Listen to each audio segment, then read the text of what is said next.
มีตัวข้างนั้นนะ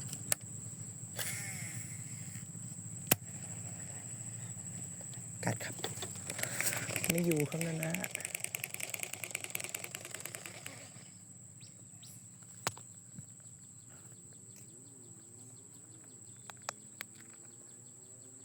ตามดูใหม่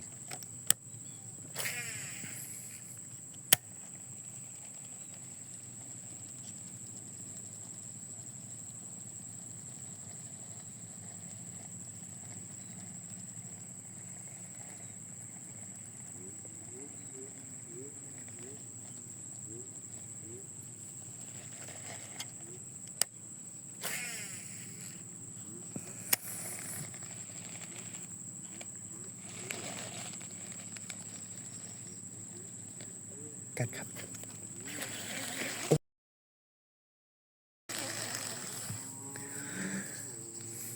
ปลากัดแต่ได้หญ้า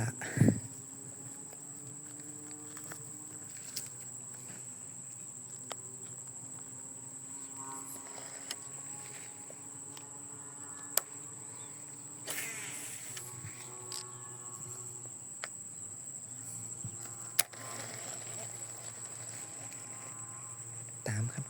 ตามไม่โดนไม่โดนน่าจะตัวเล็กครับตามมาถึงข้างหน้าเลย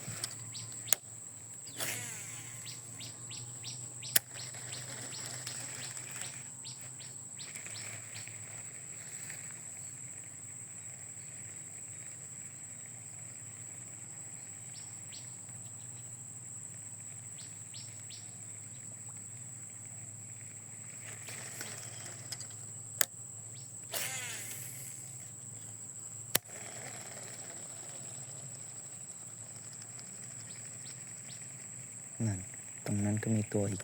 กัดอยู่เลยครับนั่นนะอยู่เลยครับนี่ได้แล้วนะครับตัวหนึ่งนี่เป็นไงนะตอนแห้วเลยวะ